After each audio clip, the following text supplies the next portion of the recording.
बिस्मिल्लाहिर्रहमानिर्रहीम। अरिस्टोटल के बारे में हम पढ़ रहे हैं वेस्टर्न पॉलिटिकल फ़िलासफ़ी में। तो आज हम देख रहे हैं अरिस्टोटल जो था ये प्लेटो का शागिर्द था। इस तरह इससे पहले हमने सोक्रेटिस, फिर प्लेटो और इसके बाद जो है अब अरिस्टोटल को हम पढ़ रहे हैं। अरिस्टोटल जो 384 बीसी में ये आया था और ये जो है इसका फादर का नाम जो है निकोमैकस है, फिजिशियन था वो। सही है, जो किंग ऑफ मैसिडोनिया था उसका फिजिशियन, वो फिजिशियन था। और जो ग्रैंडफादर ऑफ अलेक्जेंडर है द ग्रेट, उसका वो क्या है, ग्रैंडफादर। अच्छा, जो अरिस्टोटल था इन्होंने प्लेटो एकेडमी को ज्वाइन किया और वहाँ पे उन्होंने 20 साल जो है उसके साथ शागिर्दी की है। ठीक है, ये प्लेटो का स्टूडेंट रहा है, तकरीबन 20 साल तक रहा है। ठीक है, और प्लेटो की डेथ के बारे में वो ये है कि जब प्लेटो की डेथ कॉज हुई तो उसके बाद उन्होंने वो आ गया उधर मैसिया में, और एक स्मॉल सर्कल ऑफ प्लेटोनिस्ट यानी जो प्लेटो के फॉलोअर्स थे उनको उन्होंने ज्वाइन किया। और इसके बाद फिर एक मिनट, फिर क्या हुआ कि 342 में वो क्या हुआ कि he married his way to court of Philip of Macedon, there he become the teacher of Alexander. वो एलेक्जेंडर का ट्यूटर फिर बन गया, उधर आ गया मैसिडोन में। ठीक है, और फिर 335 बीसी में वो दोबारा आया, रिटर्न टू एथेंस। और एथेंस में उन्होंने अपना एक स्कूल द लेसियम के नाम से उन्होंने एक स्कूल खोला, और एक फिलोसॉफिकल स्कूल उसको कह सकते हैं, यानी एक इंटेलेक्चुअल एक स्कूल जो है उसको उन्होंने ओपन किया। ठीक है, जब वो एथेंस में रिटर्न हुआ, फिर उसके बाद जो है वो उसकी डेथ जो है वो क्यों कॉज हुई, वो किस वजह से, वो इंटेस्टाइनल प्रॉब्लम था उनको, उस वजह से उसकी डेथ कॉज हुई और वो जो है मर गया। ठीक है, बात इधर ख़त्म नहीं हुई, अभी वो पढ़ रहे हैं, हमारे हाथ जिंदा है। तो देखिए उसका दलेसियम जो है ये उनका अपना एक स्कूल था, और उसमें ये उन्होंने एस्टेब्लिश किया था 335 बीसी में। और यानी एक जो एकेडमी था प्लेटो का, उसकी कह लें कंपटीशन में ये उनका एक स्कूल था। और इसमें वो क्या कर रहे थे कि मॉर्निंग में वो सीरियस लेक्चर्स ले रहे थे, इसी तरह पब्लिक लेक्चर जो है वो इवनिंग में ले रहे थे, और साथ साथ एक इंक्लूसिव इसका एक करिकुलम था, और क्लासिफिकेशन अप्रोच के साथ वो काम कर रहे थे।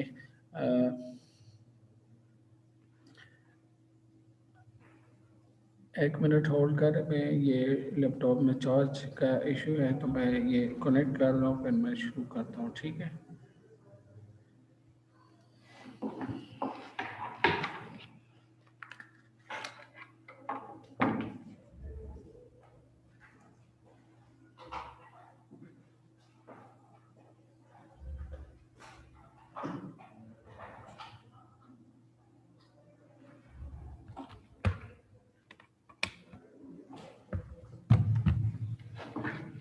अच्छा, चलो ठीक होगा।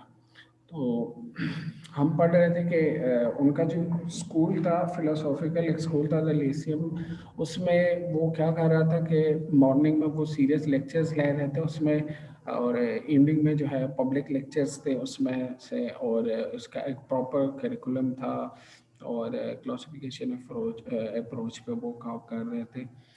इसी तरह अरिस्टोटल जो था वो अलेक्जेंडर के साथ एसोसिएट था, उसका टीचर था। और जब अलेक्जेंडर की डेथ हुई है तो Aristotle return back to Athens, वो एथेंस में आ गया, ठीक है। अच्छा, अभी उनके जो कंट्रीब्यूशन है उसके बारे में हम देखते हैं कि जो अरिस्टोटल है उनकी कंट्रीब्यूशन क्या है, ठीक है। उन्होंने बहुत सारा काम किया है राइटिंग में, so many subjects, physics, metaphysics, poetry, theatre, music, logic, rhetoric, linguistic, politics, government, ethics, biology, zoology, इन सब में उन्होंने क्या किया है, बहुत सारा उनकी राइटिंग है, बहुत सारी जो है बहुत सारे आर्टिकल्स लिखे हैं, बुक्स लिखे हैं इस हवाले से। 200 ट्रीटीज जो है वो उन्होंने लिखे हैं, 31 जो है वो अभी तक सर्वाइव है, हमें मिला है, वो हमें जो है वर्षे में मिला है। और जो उनका स्टूडेंट है थीब्राइस्टस, उन्होंने वो इकट्ठा किया है, ठीक है। फेमस जो उनकी राइटिंग है कंट्रीब्यूशन में हम देखते हैं, फेमस राइटिंग उनकी rhetoric on the soul, on philosophy, Alexander sophistics on justice, wealth, on prayer and on education, ये उनकी फेमस जो है राइटिंग है, ठीक है, अरिस्टोटल का। हाँ, अच्छा, अभी हम देखते हैं कि अरिस्टोटल को हम एज अ एम्पेरिसिस्ट किस तरह देखते हैं। एम्पेरिसिस्ट किसे कहते हैं, यानी वो एम्पेरिसिज्म हम उसको कहते हैं कि जो एक्सपीरियंस के बेस पे नॉलेज को देखते हैं, ठीक है। तो अरिस्टोटल जो था वो भी grounds all knowledge on experience, और प्लेटो की तरह वो नहीं था कि प्लेटो कह रहा था कि नॉलेज जो है वो तब आ सकता है जब फिलोसफर जो है वो अपने आप को स्कैप करे इस वर्ल्ड से, सेंस ऑफ परसेप्शन से। लेकिन अरिस्टोटल जो था उसने कहा कि नहीं, आपने स्कैप नहीं करना, आपने इसी दुनिया में एक्सपीरियंस के थ्रू, यानी वो एक एम्पेरिसिस्ट है कि एक्सपीरियंस के थ्रू अपने नॉलेज को गेन करना है और फिर उसको जो है अप्लाई करना है, ठीक है। यानी for Aristotle was the world around us that was the reality, and for the Plato it was not the reality, I was not the real picture of this world. प्लेटो कह रहा था कि ये रियल वर्ल्ड नहीं है, ये एक shadow है, लेकिन अरिस्टोटल कह रहा था कि the world around us it was the real and not the object of mind which could be just fantasy. वो एक एम्पेरिसिस था, वो एक्सपीरियंस के बेस पे नॉलेज को देख रहा था अरिस्टोटल, ठीक है। अच्छा, अभी हम उसको एज अ बायोलॉजिस्ट देख ले अरिस्टोटल को, तो वो क्या था कि जो उन्होंने द स्कूल एक द लीसियम एक फिलोसॉफिकल स्कूल बनाया था, उसमें वो क्या कर रहे थे कि स्पेसिमेंस जो है उसको कलेक्ट कर रहे थे उनके स्टूडेंट्स, उसको फिर वो डाइसेक्ट करते थे, उसको क्लासिफाई कर रहे थे, और उसी के थ्रू जो है वो चीज़ों को एनालाइज कर रहे थे, ठीक है। Analysis of life form arrows from the examination of many real example, उन्होंने लाइफ फॉर्म को मैनी थ्रू रियल एग्जाम्पल उन्होंने एग्जामिन किया और फिर उसके बाद उसकी एनालिसिस की। इसी तरह similarly every subject was examine and classified. तो ये उनका एक एज अ बायोलॉजिस्ट अगर हम उसको देख लें। इसके बाद फादर ऑफ जूलॉजी उसको कहते हैं, movement of animals, history of animals, ये उनके पॉपुलर राइटिंग है, प्रोग्रेशन ऑफ एनिमल्स। इसी तरह different land water aerial animals पे उन्होंने बहुत सारा लिखा है, और डिफरेंट एस्पेक्ट ऑफ जब जूलॉजी को उन्होंने कवर किया है अपनी राइटिंग में, ठीक है। इसके बाद सिलोजिज्म, सिलोजिज्म किसे कहते हैं, ये हमने पहले भी एक वो डिफाइन किया था। ये कहते हैं इसको हम कियास कह सकते हैं, या सॉरी, अच्छा, इसको हम देखें, फॉर एग्जांपल हम क्या करते हैं कि एक मेजर एक प्रिंसिपल है, एक जनरल ट्रूथ है, या एक पर्टिकुलर फैक्ट है, उसके थ्रू हम कंक्लूड करते हैं, चीज़ों को अखज़ करते हैं, कियास करते हैं, उससे हम चीज़ों को क्या करते हैं, डिराइव करते हैं। फॉर एग्जांपल हम कहते हैं कि डॉग्स जो है, ऑल डॉग्स और एनिमल, ठीक है, और एनिमल क्या है, एनिमल के क्या होता है, उसकी एक जनरल ट्रुथ एनिमल के बारे में ये है कि उसके चार पाँव होते हैं, ठीक है। तो ऑब्वियसली जब एनिमल की चार पाँव होते हैं तो डॉग्स की भी क्या होंगी, चार ही पाँव होंगे ना, दो तो नहीं होंगे। तो इसी तरह हम ये हम कहते हैं ऑल डॉग्स और animal and animal have four legs, therefore dogs have also four legs. ठीक है, तो ये हमने एक जनरल रूल से वो क्या क्या मेजर प्रेमिस जो था उससे हमने एक कंक्लूजन निकाली। इसी तरह हम एक माइनर प्रेमिस से भी एक कंक्लूजन निकालते हैं और उसको हम कहते हैं सिलोजिज्म। ठीक है, तो ये एक अरिस्टोटल जो था उसका लॉजिक वो इसी तरह एक जनरल प्रिंसिपल से या एक खास फैक्ट और प्रिंसिपल से वो चीज़ों को अखज़ कर रहा था, ठीक है, थ्रू लॉजिक। तो ये उनका एक तरीका था। इसके बाद influence history of psychology. Psychology के बारे में जो फर्स्ट बुक ऑन साइकोलॉजी है वो अरिस्टोटल ने लिखी है, स्पेसिफिक ऑफ साइकोलॉजी पे, लाइक हिज बुक जो है De Anima on the soul, ये उनकी ट्रांसलेशन है। तो उसको हम देख रहे हैं कि ये क्या था, साइकोलॉजी को उन्होंने पढ़ा था, ठीक है। इसी तरह पॉलिटिक्स पे उन्होंने बहुत सारा काम किया है। पॉलिटिक्स क्या है, it is derived from the Latin word police which represent the city state. Aristotle defined the polis city as political association, man by nature is political। ये उन्होंने पॉलिटिक्स के बारे में अरिस्टोटल ने बहुत सारा काम किया था और वो कह रहे थे कि मैन एज बाय नेचर क्या है, पॉलिटिकल एनिमल है, ठीक है। तकरीबन 8 बुक उन्होंने लिखे हैं, various about the virtuous life of the citizen, about the political community, about the role of the politics। इन्होंने बहुत सारा इस पे इन्होंने काम किया है और बुक्स उन्होंने लिखे हैं। Purpose of the city, pursuit of the virtue, virtue क्या है, अखलाकियात किसे कहते हैं, इस पे उन्होंने बहुत काम किया। पॉलिटिक्स में हम देखते हैं कि nature and origin of the state, family value state, for total state is natural society, end of the state happiness has reach the state. अच्छा, ये इन्होंने इंशाल्लाह हम पढ़ेंगे स्टेट के बारे में, जो उनका कॉन्सेप्ट था, या हैप्पीनेस के बारे में। तो वो कहता है कि एंड ऑफ द स्टेट जो है वो हैप्पीनेस है, और हैप्पीनेस के बारे में उनकी अपनी एक थीरी है। तो इंशाल्लाह ताला इसको हम पढ़ेंगे। पॉलिटिक्स के बारे में हम देखें तो पॉलिटिक्स जो है अरिस्टोटल कहते हैं that man when perfected as the best form of the animal, जब इंसान जो है वो अपनी परफेक्शन में आ जाए तो वो बेस्ट फॉर्म ऑफ एनिमल है। लेकिन कब है, uh, जब वो परफेक्ट हो। लेकिन अगर वो जस्टिस और लॉ से अपने आप को सेपरेट करे, one separated from the law, just it is the worst form of the all। ये फिर उससे भी बदतर होता है, ठीक है। अगर इंसान जो है वो फॉलो ना करे लॉ एंड जस्टिस को तो वो फिर वर्स्ट फॉर्म ऑफ ऑल है, और अगर वो फॉलो करे चीज़ों को तो वो फिर अशरफुल मखलूक़ात है, जाहिर सी बात है। और ये तीनों इंटरकनेक्टेड है, ठीक है।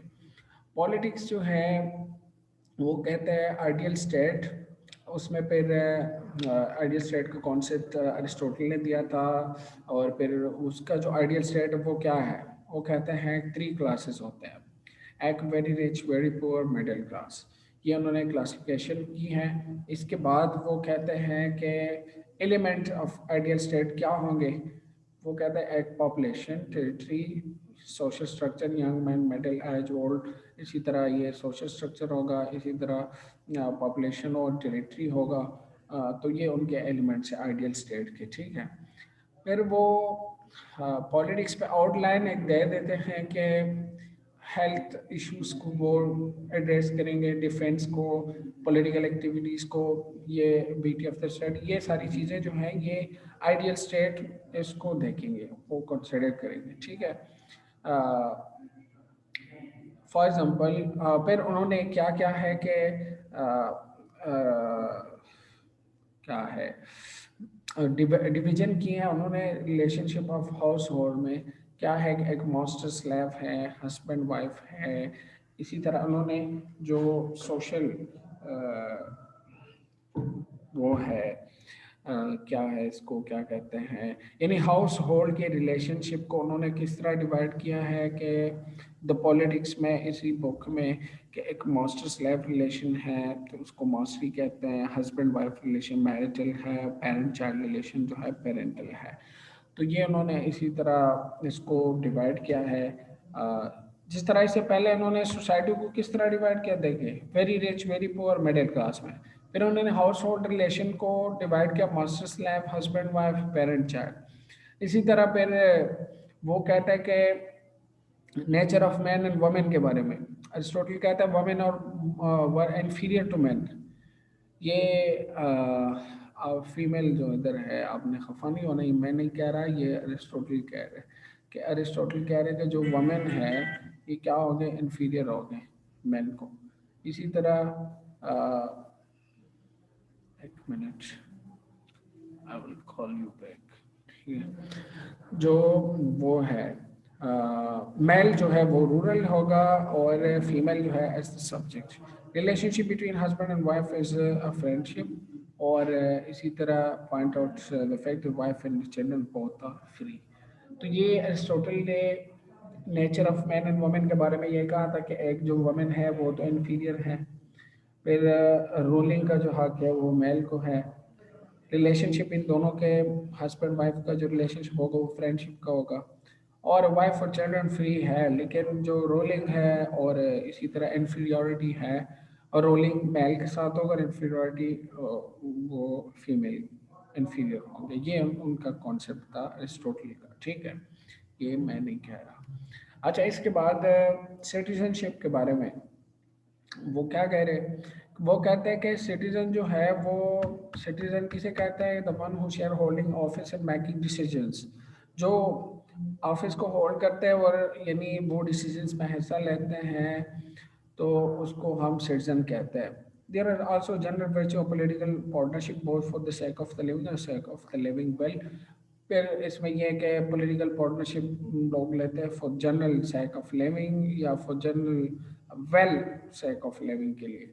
इसी तरह वर्च्यू जो है must be care of every city, उसको इसी तरह फिर वो सिटीजन के बारे में कहते हैं कि वो प्राइवेट प्रॉपर्टी को भी ओन कर सकते हैं, मैं ओन प्राइवेट प्रॉपर्टी, ये उनका कॉन्सेप्ट था सिटीजन के बारे में। इसी तरह वो कहते हैं कि सिटीजन जो है should not be merchant farmer slaves and women. और अरिस्टोटल जो है उन्होंने ऑर्गेनाइज किया है कि सिटी में क्या है, फॉर्मर लेबर, और ये इन सब की ज़रूरत होती है। It is able to provide for the necessities of life, because इसके बगैर लाइफ जो है वो मुश्किल है। स्लेवरी के बारे में वो उनका क्या कॉन्सेप्ट है, वो कहता है स्लेव्स आर नॉट सिटीजन, ठीक है। इसी तरह जो वॉर में डिफीट होते हैं तो उसके जो चिल्ड्रन है उनको क्या बनाते हैं, उसको सॉरी, जो डिफीट होता है वॉर में, जिसको डिफीट मिलता है तो उनसे फिर वो गुलाम बनाते हैं, स्लेव्स बनाते हैं। और स्लेव्स का ये सिलसिला किस तरह चलेगा, वो कहते हैं चिल्ड्रन ऑफ स्लेव्स और स्लेव्स, ठीक है, कि गुलाम का बेटा गुलाम होगा, ये उनका स्लेव्स के बारे में कॉन्सेप्ट था। इसी तरह वो कहता है कि रोलिंग कौन करेगा, तो वो कहता है कि first criteria is used to distinguish among the different kind of the regiment as the number of the ruling, one man, few man और मैनी। अच्छा, रोलिंग के बारे में उनका कॉन्सेप्ट था, कहते हैं वन मैन और फ्यू मैन और मैनी, ये उनका गवर्नमेंट के इसको भी हम डिवाइड कर सकते हैं इसके थ्रू। फॉर एग्जांपल देखिए, सिक्स काइंड ऑफ रिजीम इन्होंने डिफाइन किया है कि मोनार्की उसको हम कहते हैं जो वन मैन रोल करता है, फ्यू जब रोलिंग करते हैं उसको अरिस्टोक्रेसी कहते हैं, जो मैनी रोल करते हैं उसको पॉलिटी कहते हैं। और देखिए ये हमने पढ़ा था, ये क्लासिफिकेशन किस तरह है कि जब ये कॉमन इंटरेस्ट के हो, जनरल इंटरेस्ट के लिए, उसको वो कहता है कि ये फिर मोनार्की है, एरिस्टोक्रेसी है, पॉलिटी है। लेकिन अगर ये, अगर इंटरेस्ट ऑफ रूरल्स के लिए, अगर आपका जो लीडर है वो करप्ट हो जाए, वो अपनी इंटरेस्ट के लिए, अपने इंटरेस्ट के लिए सिर्फ सिर्फ काम करे, उनका अप्रोच जो एक मटीरियलिस्ट अप्रोच हो जाए और सिर्फ अपने लिए कमाए और देखे करप्ट हो जाए, तो फिर उसको मोनार्की टायरनी में चेंज होती है, और अरिस्टोक्रेसी ओलिगार्की में चेंज होती है, पॉलिटी डेमोक्रेसी में चेंज होती है। ये कॉन्सेप्ट जो है ये अरिस्टोटल का है। इससे पहले प्लेटो का भी हमने पढ़ा है, लेकिन ये किसका है? ये अरिस्टोटल का। अरिस्टोटल कहते हैं कि कॉमन इंटरेस्ट के लिए अगर है, वन मैन रूल करता है, उसको मोनार्की कहते हैं। फ्यू करते हैं, अरिस्टोक्रेसी कहते हैं। मैनी करते हैं, पॉलिटी कहते हैं, और ये आइडियल है। लेकिन अगर ये करप्ट हो जाए और तो ये क्या होगा? मोनार्की टाइमली में चेंज होगा, ओलिगार्की में और डेमोक्रेसी में। ठीक है, तो टाइम भी ख़त्म है, और मेरे ख्याल में ये काफ़ी है।